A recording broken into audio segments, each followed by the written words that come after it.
Guys, I think I might have found one of the most realistic minnow style baits that I've ever seen. Look at that guy right there. We're about to talk about this bad boy, so stay tuned.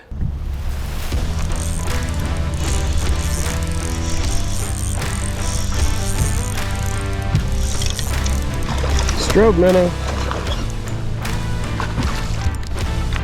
Look there. Look at that. Fat dude. That's sick. Oh my gosh. He was there for sure. Got him.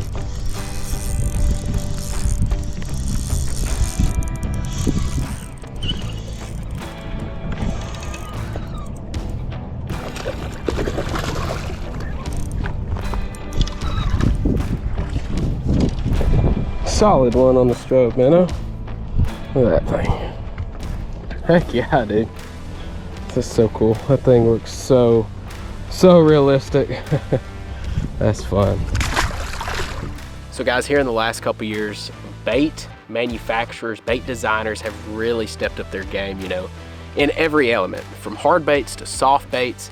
And you know, the advancement in technologies like using live scope, just the whole fishing industry as far as technology and stuff in the last couple years has just exploded. There's so much new stuff.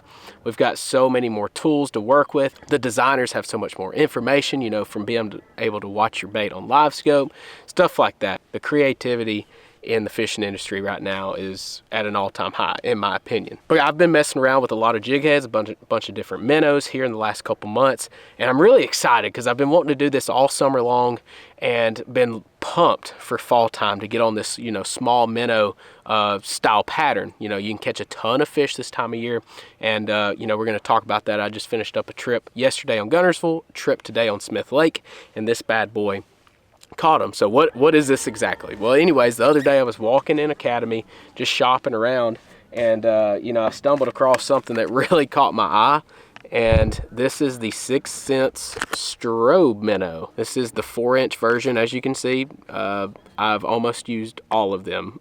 This thing is legit. This is the live minnow color.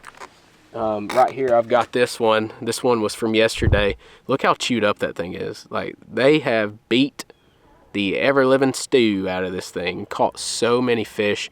So yesterday what the deal was, we were on Guntersville. I took my wife and my daughter, so you know, wasn't fishing hardcore, right? Fished for an hour and a half. We caught like 15 or 20 fish. It was absolutely insane.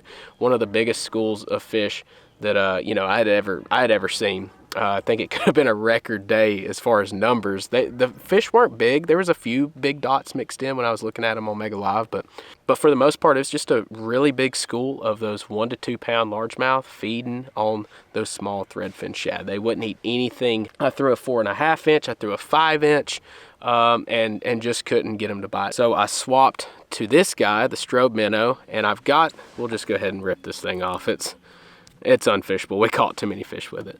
But anyways, I put it on a 1/8 ounce range roller, owner range roller jig head. And so the deal was, these fish were suspended over a shallow grass line. I want to say it was like 10 feet. And these fish were just right up under the surface. So there was bait everywhere. The way I found them was not even using my live scope. I pulled up in this pocket to frog fish, and just seen a ton of fish blowing up on shad, seen the shad flickering. So I was like, well, let's go check it out. And we did. And when I shined my Mega Live at them, I was like, oh my gosh, they are hundreds of these bad boys out there. So I throw the bigger minnow. I think I caught one, but I was just getting so many fish looking at it, and you could tell that they didn't want it. And so I downsized to the 4-inch strobe minnow, and I want to say it was my first cast with the thing.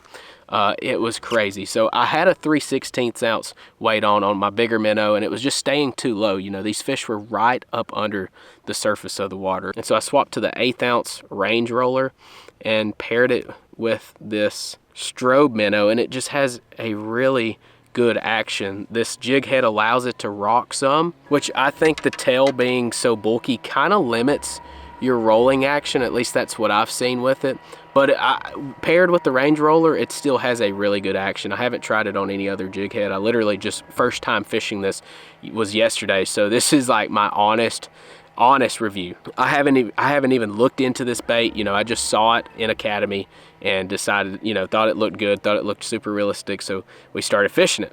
And that's that. Like, no, we didn't do any prior study to this bait. We're just sitting down talking about my honest, genuine review of this bait. And so I paired it on the 1/8 ounce range roller, and that allowed the bait to be, you know, as soon as it hit the water, I would start reeling and doing some twitching action. They really like that aggressive twitch and reel, so I was twitching it and reeling it the whole time, just burning the bait just barely below the surface. Like, some of these fish kind of blew up on it. That's how high up in the water column I was swimming this bait, and they wanted it above their heads. If you got it down below their heads, you know, down in the bait, they wouldn't hit it. And so my theory is, you know, of course, a lot of these minnow fish like to feed looking up. They want the bait running above their heads. But also, I think when your minnow gets down in those big bait balls, you know, they've got the real thing. All those threadfin shad, gizzard shad, whatever you're targeting, they've got the real thing. So if you're presenting a fake bait, they're probably going to be able to tell that it's not the real thing, especially if they've been feeding on that group of bait fish for a long time. You know, that's what they're keyed in on. That's what they want. And, you know, you just bring something different, a lot of times they're not going to eat it. But I've also seen, you know, showing something different it tends to get these fish to eat. But this certain group of bass, they wanted it above their heads. They didn't want it in the bait ball, and they wanted the bait right up under the surface of the water. So caught a ton of fish. And then today I get out on Smith Lake, you know, totally different fishery. You know, deep clear lake, spotted bass. Yesterday was Gunnersville, fishing shallower grass for largemouth.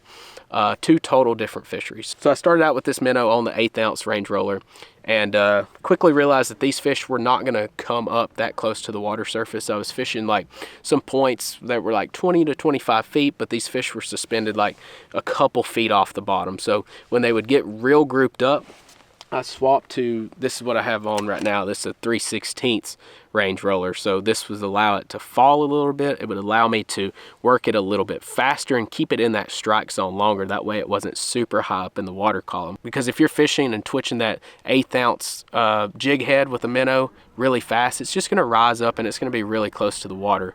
Well, to the top of the water. So this 3/16 ounce allowed me to stay closer to the bottom. Those fish would come up like 5 to 10 feet up in the water column to get this bait. So you would just see them rise up, and these spotted bass are so fast, guys. They swim so fast to get a bait when they want it. So it was really cool watching these big groups of spotted bass just shoot up and you know, attack this bait. And I had a lot of fun doing this. So I'm gonna be honest, I haven't tried any other jig heads. I wanted to get that more rolling action, make it look realistic. That's why I went with the range roller head, and I think this is one of the best jig heads you can use to get that little bit of rolling action. And as you can see, I actually don't even tie a loop knot. So I tried it there for a little bit last winter, and I was just spending so much time tying. So, you know, I just tied the regular old improved clinch knot. And I definitely think that I'm missing out on some action. So you could probably, you know, somebody that was tying a loop knot, honestly, probably could have caught more fish than me the last couple days doing this, just because it gives it that more rocking action. But I really think this tail kind of hinders the rocking action, but it gives it that lifelike feel at the same time. So, and guys, I don't want you to think, I feel like a lot of the pros and people that fish minnow style baits a lot, they talk about if it don't have that rolling action, you're not going to catch fish.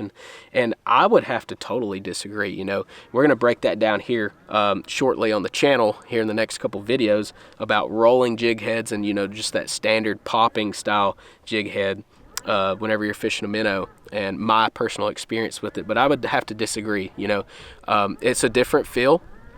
Sure, right? There's a lot of fish that certain days they only want that rolling action, but don't sleep on the original jig head, you know, just that steady traditional bouncing through the water column. That's still a great way to catch fish. But like I said, we'll break that down here in a future video. But guys, I had a really good time fishing the strobe minnow. I only bought one pack just because I was trying these out, and I'm definitely gonna have to get some more and try out some different colors.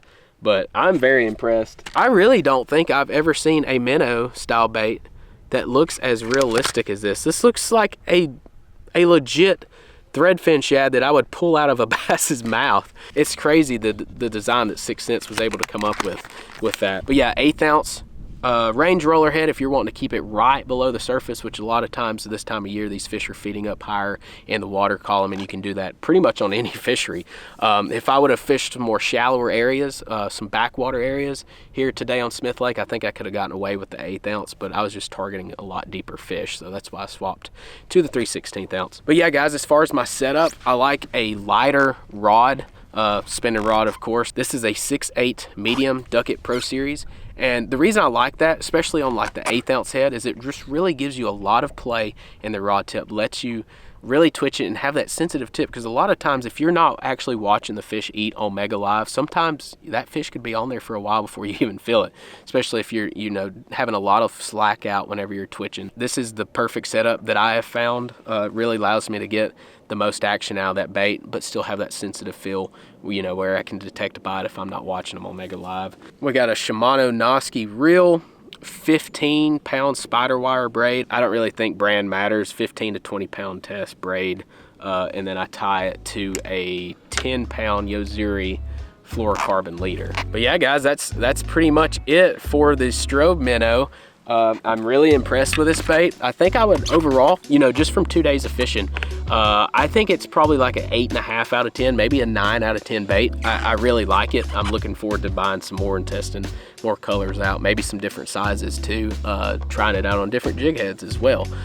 Guys, if you've had any experience with a strobe minnow, let me know down in the comments below, or let me know what's your favorite minnow for, you know, for these type of fish in the fall time when they're just right up under the surface and feeding up on these smaller bait fish. Let me know what's your favorite bait for that, different setups down in the comments below. And if you're interested in purchasing any of these products, I've got them all linked down below. We've got the strobe minnow, the range roller head, all linked down to Tackle Warehouse. If you want to purchase the Duckett rod, I've got it linked down in the description below directly to Duckett's website with the discount code, guys. So guys, I really advise you to try out the strobe minnow on your next trip, you know, especially if you're fishing with forward-facing sonar. It's a really great way to catch these fish and load the boat with the numbers. You know, I didn't catch any big fish, but I know that the possibility is there.